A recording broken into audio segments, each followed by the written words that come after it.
Équation de Poisson, équation de Laplace. Toujours. Donc, la combinaison de la forme locale du théorème de Gauss, divergence E égale à ρ sur epsilon 0, et la relation E égale à moins grade V conduit à. Donc, on combine entre les deux relations.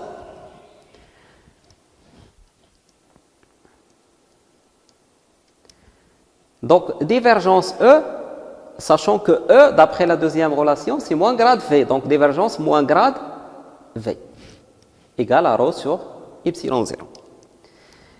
Or, on connaît bien, d'après les rappels mathématiques, que divergence grade d'une fonction f, ici la fonction c'est V le potentiel, égale nabla scalaire nabla V égale nabla au carré V, c'est laplacien de V, ce qu'on appelle le laplacien.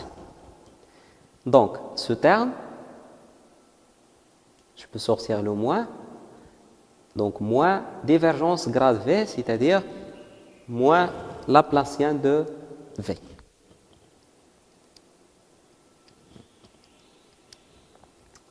Donc, ce terme, c'est moins laplacien de V égale à ρ sur epsilon 0. Si je déplace moins laplacien de V ici, va être laplacien de V plus ρ sur epsilon 0 égale à tout simplement 0. C'est nul. Voilà, c'est l'équation de Poisson. Voilà, on a démontré une autre relation qui permet aussi de calculer le potentiel électrostatique. Donc, laplacien, c'est delta V. Donc, si on travaille maintenant dans le vide, ρ est nul. Donc, tout simplement, laplacien de V égale à 0. C'est l'équation de Laplace. Donc, l'équation de Laplace.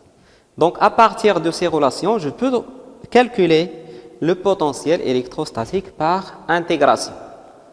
J'intègre, je connais l'expression de Laplacien V, ça dépend des coordonnées cartésiennes, cylindriques ou sphériques, et j'intègre et je retrouve le potentiel V.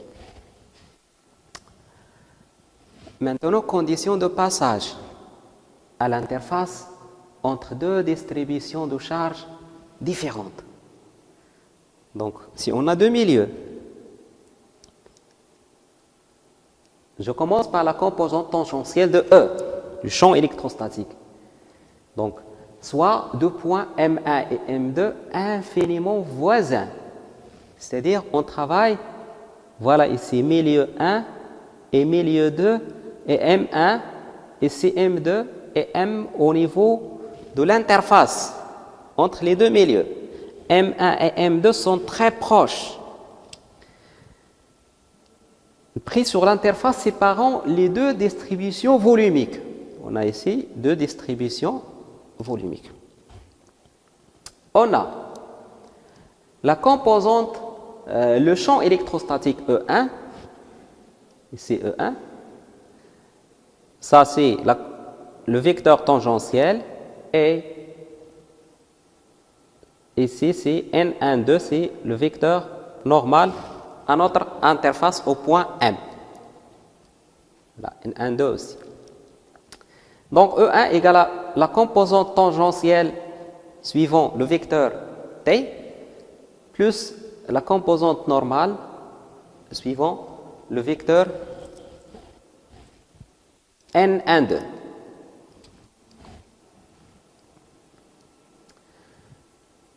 Pour E2, c'est la même chose. Composante tangentielle suivant T plus composante normale suivant T, bien sûr, c'est le vecteur unitaire porté par la tangente en M à l'interface. N12 est le vecteur unitaire, votre attention, perpendiculaire à l'interface, c'est perpendiculaire ici, et se dirige du milieu 1 vers le deuxième milieu. de milieu 1 vers milieu 2. On veut maintenant exprimer la circulation de E le long du contour fermé élémentaire A, B, C, D, A. Comme ici A, B, C, D, A. Un contour fermé. En supposant que la distribution des côtés DA est BC négligeable. Pourquoi? Parce que les deux points M1 et M2 sont très voisins. C'est-à-dire que AD et BC sont très fermés. Devant celle des côtés AB et CD. On peut écrire que la circulation le long du chemin fermé ABCDA, E scalaire DL, est nulle. Donc, c'est tout simplement la circulation de A, B, la circulation de B vers C est nulle, plus la circulation de C vers D et aussi DA, la circulation est nulle, négligeable. C'est pas nul, mais négligeable par rapport à la circulation entre AB et CD. Maintenant, E scalaire DL. E, et c'est sur AB. E ici, c'est E1. Scalaire DL. DL, c'est déplacement élémentaire sur la direction AB. Donc voilà, c'est DL ici.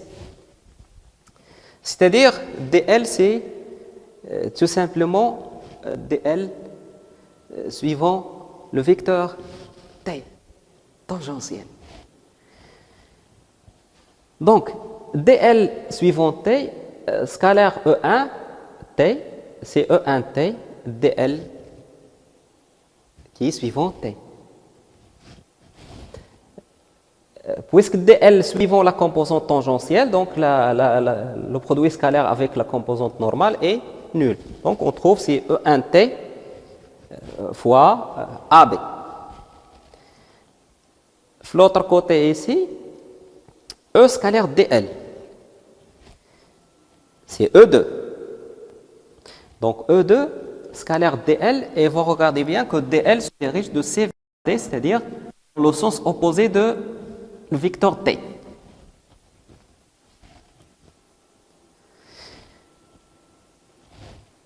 Donc c'est E de T,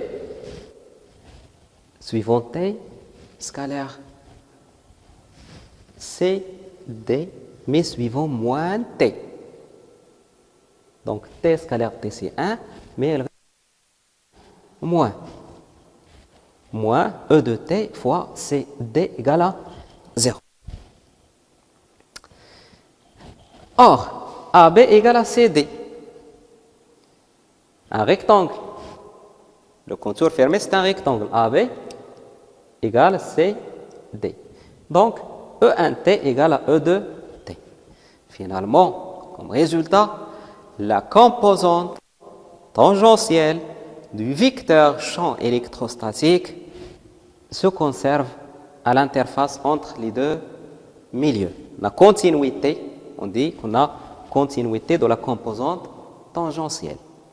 Donc la composante E1T ici égale à E1T égale à E2T l'autre milieu.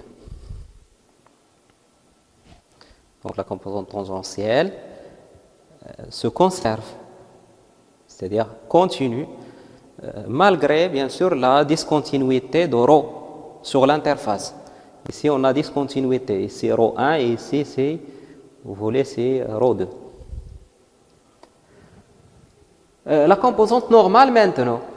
Supposons maintenant que l'interface porte une charge surfacique sigma. Suppose qu'ici on a sur l'interface, entre les deux milieux, on a une charge surfacique sigma. Ici bien sûr ρ2 et ici la densité c'est ρ1.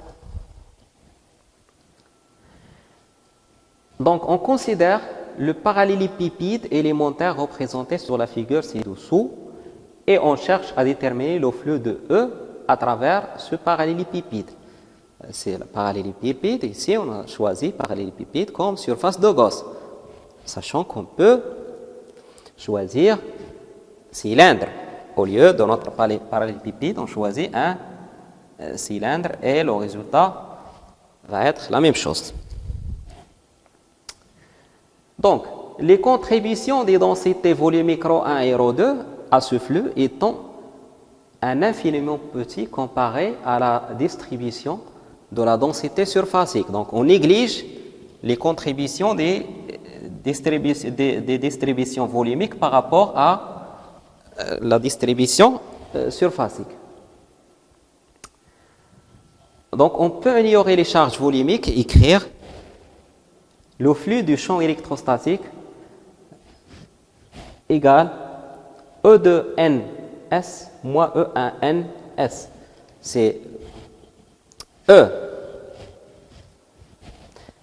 le vecteur champ électrostatique, scalaire ds, égale le flux à travers la surface de la base 2 plus le flux à travers la surface de la base 1.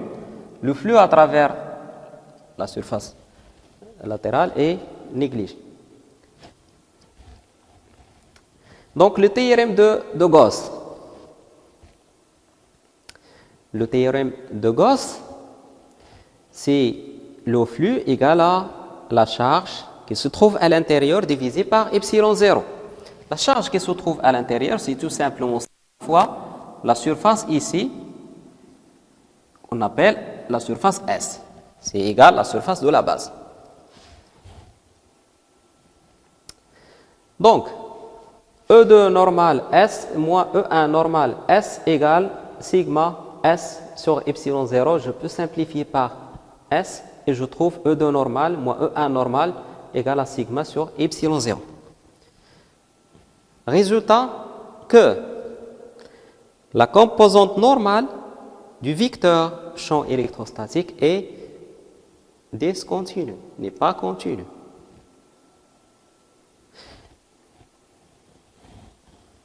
Parce que E2 normal n'est pas égal à E1 normal. Il existe un terme sigma sur epsilon 0 ici de différence entre les deux. Donc, quand est-ce qu'on aura continuité de la composante normale? C'est tout simplement dans le cas où on n'a pas de charge surfacique.